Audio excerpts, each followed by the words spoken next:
Eric Bibb, welcome to eTown, Mr. Troubadour himself. You're a rambling man. You have been for a long time. True, true. I am so happy to be here. This is my first time, and what a wonderful idea you had those many years ago. Oh, thank you, Eric. I appreciate that. Thank you. Well, thinking about the environment that you grew up in, of course, that's where this idea came from too. You know, this is that folk scene in New York City, that that environment that you were surrounded by, all these talented people who were not just trying to be good musicians and good singers; they were also trying to make good stuff happen. True, true. I was cradled by a wonderful group of people who were as devoted to great art, beautiful music, as they were to bringing about social change that was overdue, still is overdue, and that whole equation of strong folk music and a real awareness of what needs to change. That was really what I was marinated in. Yeah. When you were 9 or 10 or 11 years old, I guess maybe your dad was down there, you know, with Dick Gregory marching. 1963, he was down there fighting for civil rights. Did that make you nervous? Was that something you were aware of as a kid? We were, my sisters and I were well aware of all that was going on. Our parents didn't keep any of that from us. I think they understood that we were living in a really explosive and a time of a great change that was spearheaded by the movement that Martin Luther King championed. And I think everybody at that time was aware that this was life-changing stuff, and we needed to really keep our eyes open and check out what was happening. So we were proud of my dad. Of course, we were nervous, but we were really proud of him. Yeah.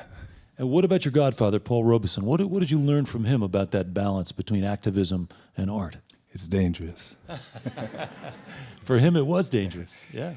I think to be as courageous as my godfather Paul was at that time, with that conviction and that eloquency and all of that, proved to be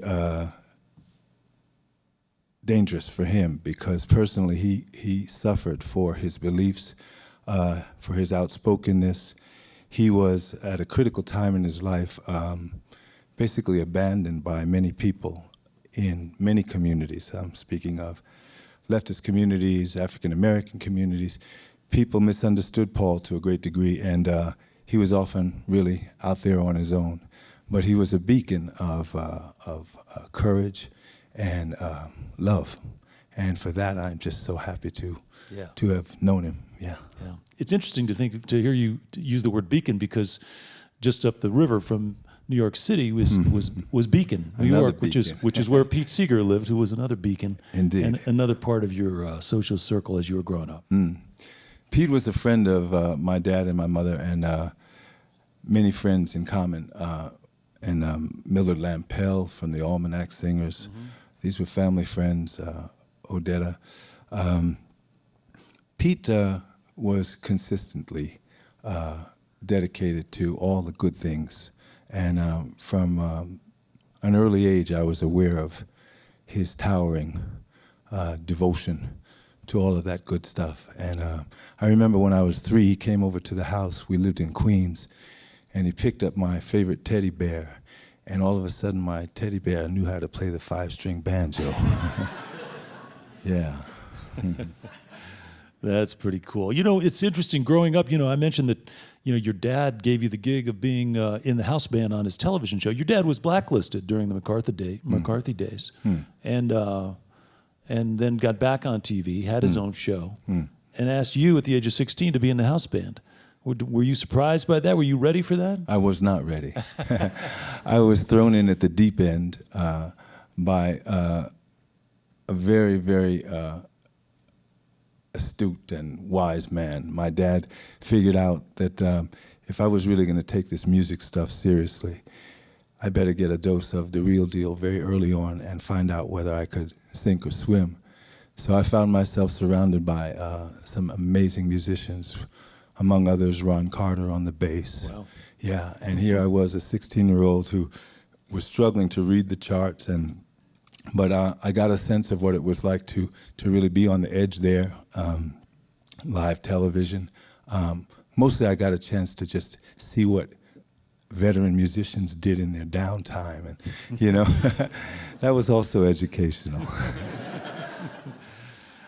So your dad's sage plan backfired because Well, I want to party like those guys. yeah, I think in the end it takes years to find its water level, but it balanced out. Yeah. And Well, you had it all in a way. You mentioned in a song of yours called "Silver Spoon." You mentioned that this was in a way handed to you, but there you were in this vibrant, creative, cultural environment in New York City. You're going to Columbia. You're studying Russian and other things, and Ivy League school, and you just say, you know what? I think I'm out. I think I'm out of here. I got to get the heck out of here. It was a time, this was really the very end of the 60s, the cusp there, and there was a lot going on that was, to me, a lot more riveting than studies at Columbia, where I actually really felt quite out of place. I just felt like what I had experienced up until that point was quite different from what my classmates had been exposed to, and I felt like I needed to stick to my path. Yeah.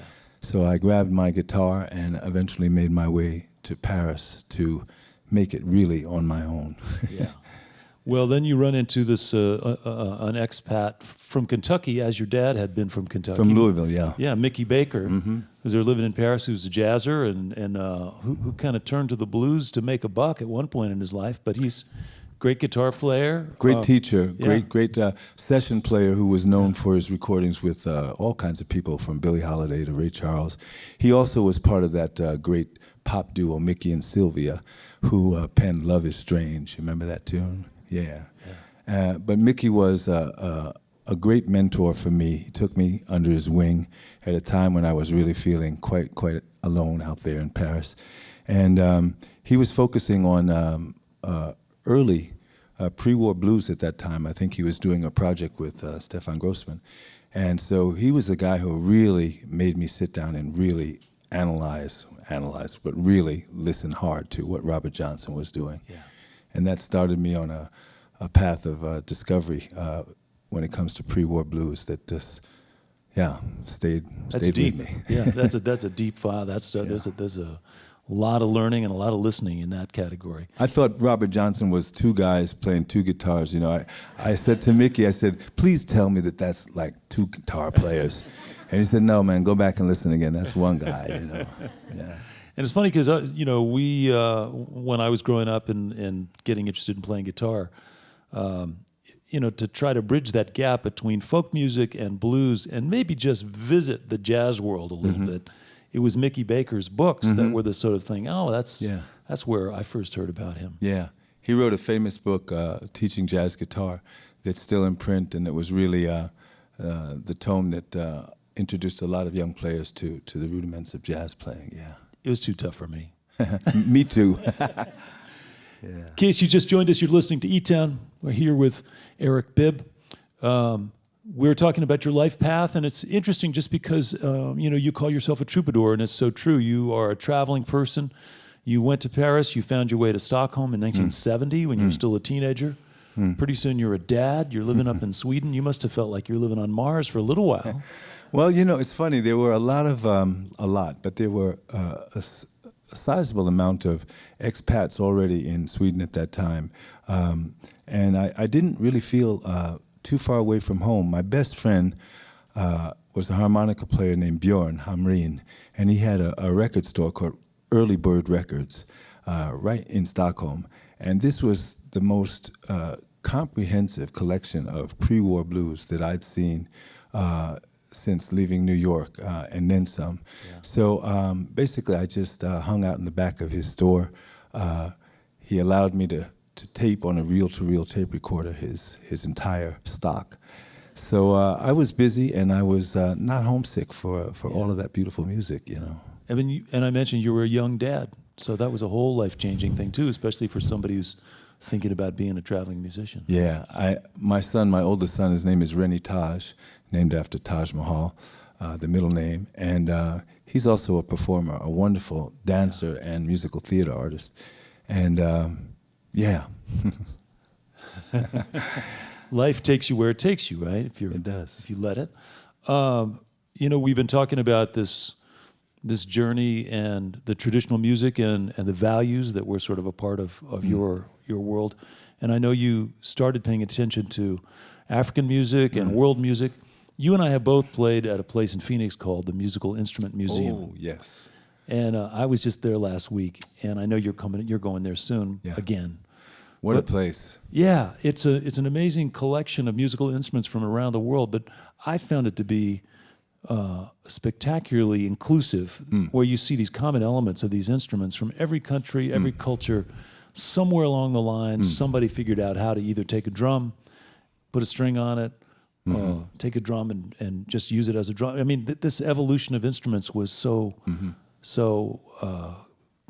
it was so confirming of this concept of music as the universal language, I thought. Absolutely. It's right there in front of your eyes. It's kind of a multimedia exhibition. So there's film of musicians playing these indigenous instruments in their locality. And you go from exhibit to exhibit with headphones.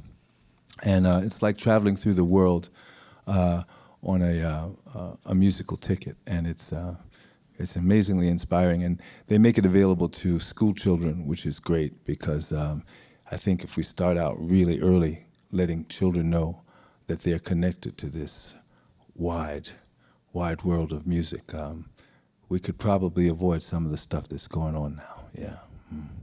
It also made it possible for us to actually look forward to going to Phoenix at some time or another. By the time I get there.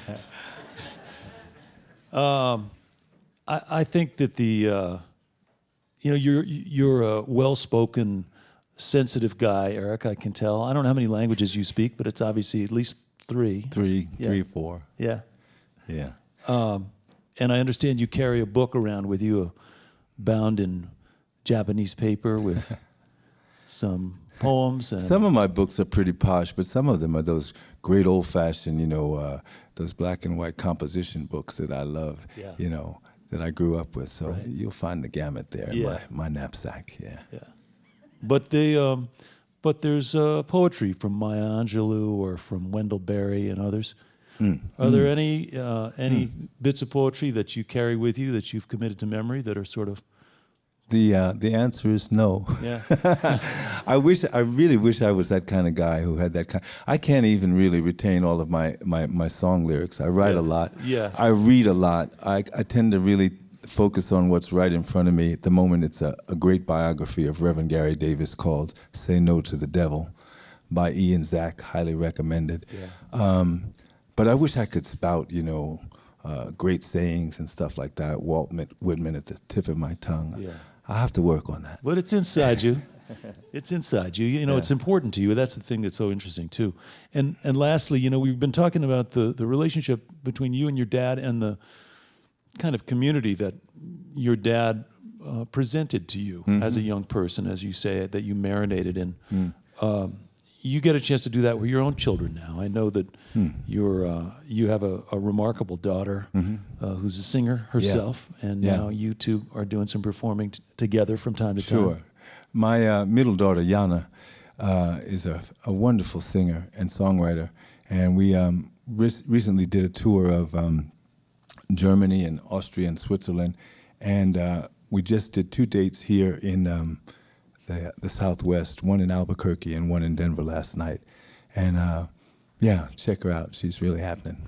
And you also got to perform when your dad was in his 90s.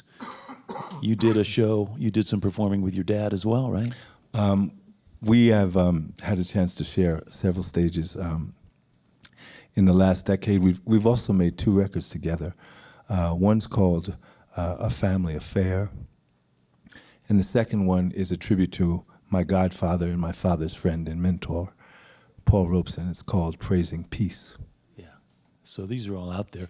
And your new CD, Blues People. So amazing collection of guests and it just must be gratifying in a way to come full circle, not just with your dad and your daughter, the legacy of your godfather, Paul Robeson, but also you've got this connection to all these people who inspired you, many of whom are actually on this CD. It's amazing to me that it actually has come that full circle. To me, I still think of myself as this 9-year-old with my parents' record collection, claiming that I had a sore throat so that I could stay home from school and just spin records, And here I am actually making music with the Blind Boys of Alabama, with Taj. Taj, yeah. To me, it's a wonderful dream come true. Yeah. Well, it's so interesting for us also because since you've been living abroad for so long, you don't tour as much as many other people do in this neighborhood, so we've managed to sort of avoid each other somehow all these years. Yeah, how'd we do that? I haven't tried hard, but it's just happened, right? But we've broken the ice. You're here on the stage at eTown. We hope this is the first of many visits. I do too. Yeah. Well, let's get back to music. Welcome back, if you would, Eric Bibb.